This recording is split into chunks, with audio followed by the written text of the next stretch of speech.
এই বাচ্চাটি কিভাবে বিপদ থেকে বাঁচল দেখুন ফুল ভিডিওতে।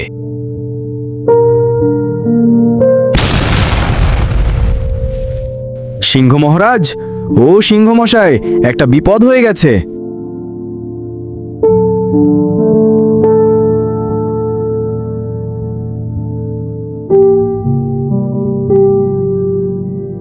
কি হয়েছে রে বাঘ?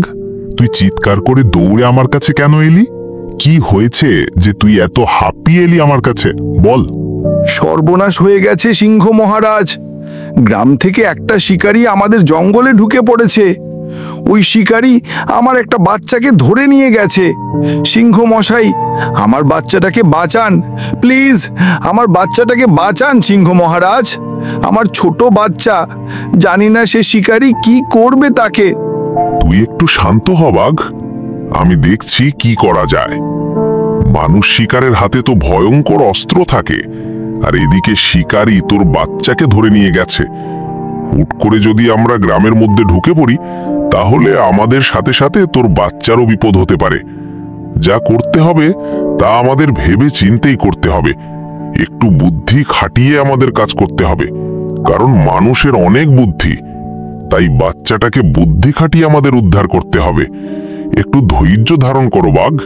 ঠিক আছে সিংহ মহারাজ, আপনার কথাই আমি ধৈর্য ধরলাম। আমার একটি অনুরোধ, আমার বাচ্চা যেন কিছু না হয়, আপনি চেষ্টা করুন।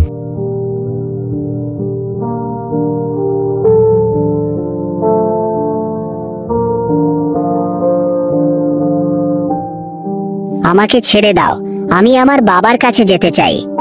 তুমি কেন আমাকে এখানে ধরে নিয়ে এসেছো? আমাকে ছেড়ে দাও। বাঘের ছানার এই রকম আওয়াজ শুনে শিকারী চলে আসে তার কাছে। কিরে বাঘের ছানা, এত চিল্লাচিল্লি করতেছিস কেন? তোর চিল্লাচিল্লির কারণে কি আমি বাসায় থাকতে পারবো না? শিকারী দাদা, আমাকে ছেড়ে দাও, আমি বাবার কাছে যাব। বাবা, তুমি কই? আমার কাছে আসো, আমাকে নিয়ে যাও। তুই সারাদিন চিল্লালেও তোর খোঁজ খবর তোর বাবা পাবে না। তোকে আমি কেন ধরে নিয়ে এসেছি জানিস?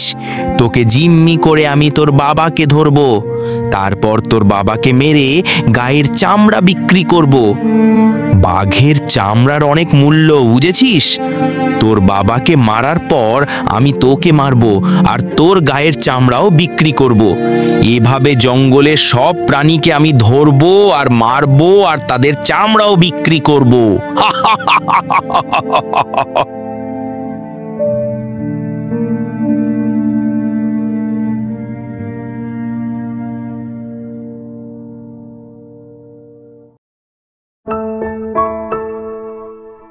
বাঘ, সর্বনাশ হয়ে গেছে। ওই শিকারী আজ আমার বাচ্চাটাকেও ধরে নিয়ে গেছে। সারা জঙ্গল হন্য করে খুঁজলাম, কিন্তু আমার সন্তানকে কোথাও পাইলাম না। যথাসম্ভব ওই শিকারী আমার সন্তানকে নিয়ে গেছে। এখন আমি কি করব?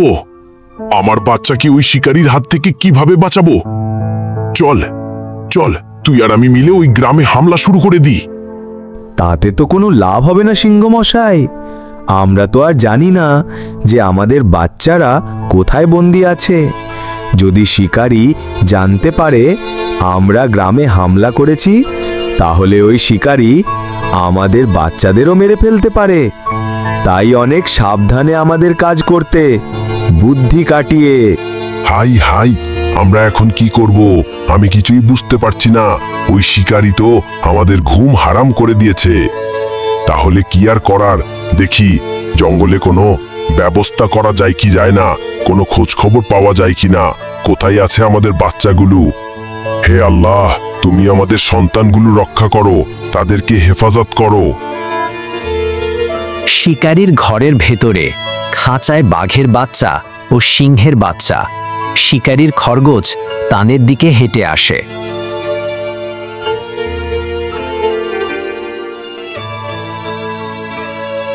ও খরগোশ ভাই, আমাদের একটু সাহায্য করো। আমরা অনেক কষ্টের মধ্যে আছি, সঠিকভাবে খাইতেও পারতেছি না। ঠিক আছে, বলো তোমরা আমার কাছে কি সাহায্য চাও। আমি চেষ্টা করব সাহায্য করতে। বলো কি করতে হবে, কারণ তোমাদের দুঃখ আমি বুঝি। দেখো না খরগোশ ভাইয়া, আমরা নিরীহ ছোট্ট প্রাণী, আমাদেরকে তোমার মালিক শিকার করে ধরে এনেছে। আমাদের মেরে গায়ের চামড়া বিক্রি করে দেবে। আমরা আর পৃথিবীর আলো দেখতে পারবো না। আমাদের মা বাবারা আমাদের জন্য অনেক চিন্তায় আছে।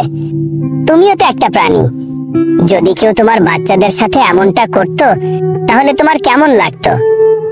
আমরা আমাদের মা বাবার কাছে ফিরে যেতে চাই। তুমি জঙ্গলে গিয়ে আমার বাবাকে বলো যে আমাকে এক শিকারী ধরে নিয়ে এসেছে। তাদের কথা শুনে খরগোশটি জঙ্গলের দিকে যেতে লাগলো।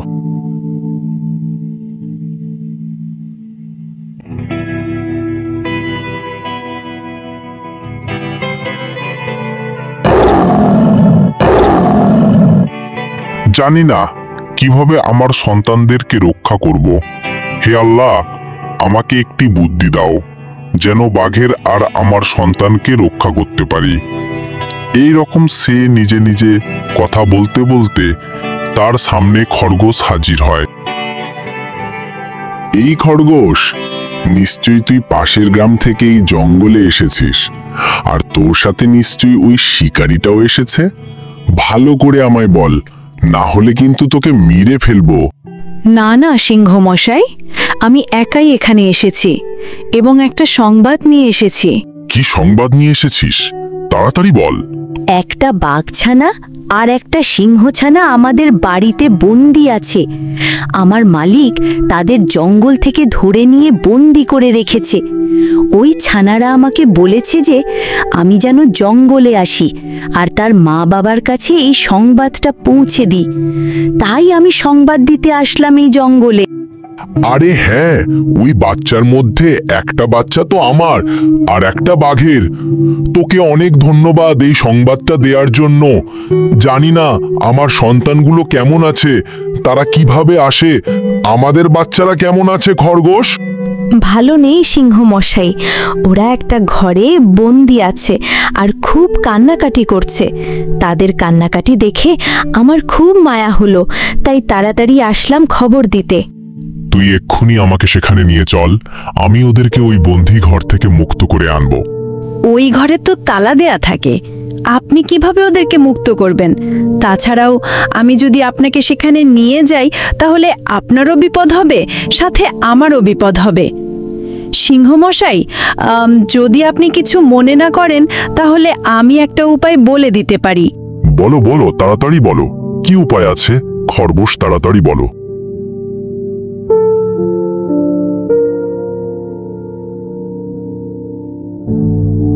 থাকবো নাকো বদ্ধ ঘরে, দেখবো এবার জগৎটাকে। কেমন করে ঘুরছে মানুষ, জীবন তোরে ঘূর্ণি পাকে।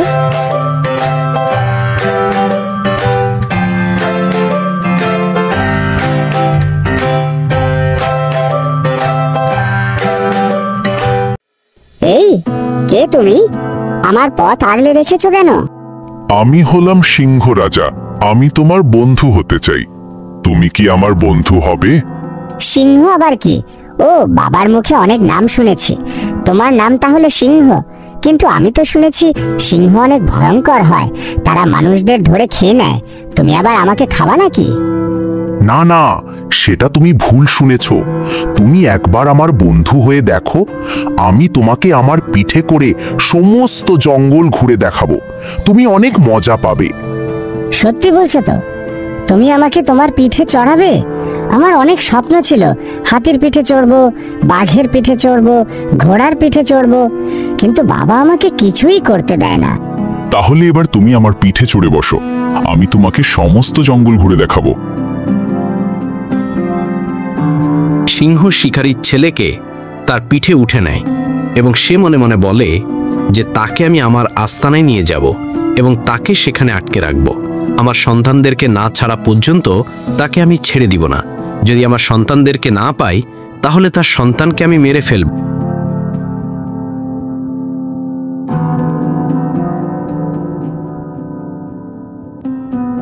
আরিফ, বাবা আরিফ, কোথায় গেলি?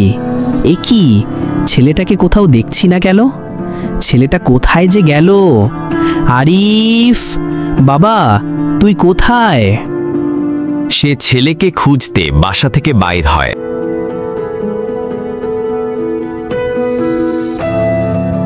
হায় হায়, আমার মা মরা ছেলেটা যে কোথায় গেল? এবার আমি তাকে কোথায় খুঁজব? হে আল্লাহ, আমার ছেলেকে খুঁজে দাও, জানি না কোথায় গেছে সে।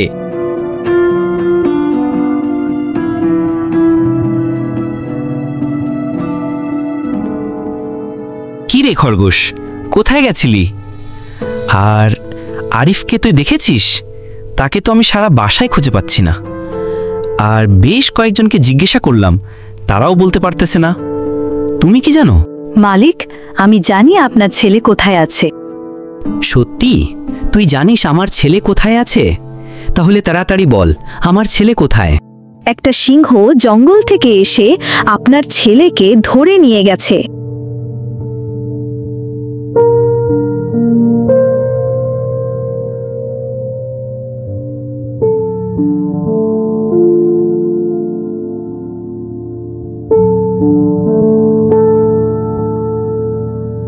স্বাগতম শিকারী।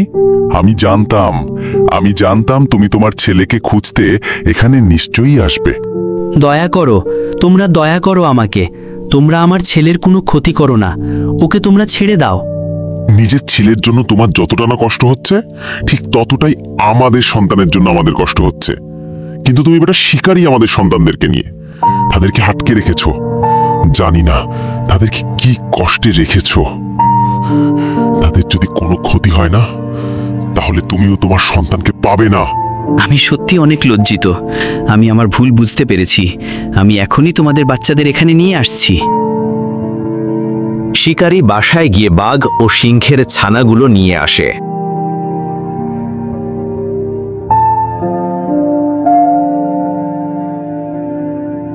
এই নাও, তোমাদের বাচ্চাদের তোমরা নিয়ে যাও। আর আমি কথা দিচ্ছি, কোনো দিন আমি আর পশু শিকার করব না। মানুষের মতো সব প্রাণীদের এই পৃথিবীতে বেঁচে থাকার অধিকার আছে, কারণ আল্লাহ তাআলা এই পৃথিবীকে সুন্দরভাবে ফুটিয়ে তোলার জন্য বিভিন্ন প্রকার পশু পাখি অনেক জাতিকে আল্লাহ তাআলা সৃষ্টি করেছেন। তাই এই পৃথিবীতে সকলের বেঁচে থাকার অধিকার আল্লাহ তাআলা দিয়েছেন। বাঘ ও সিংহ, তোমাদের কাছে আমি আল্লাহ তাআলার রহমতে ক্ষমা চাচ্ছি, আর আমি কোনো দিন এই সমস্ত কাজ করব না। বন্ধুরা, গল্পটা যদি ভালো লাগে তাহলে লাইক কমেন্ট করে আমাদের জানাবে। আর এমন ধরনের আরও গল্প পেতে সাবস্ক্রাইব করে বেল ঘন্টাটা বাজাতে ভুলো না কিন্তু।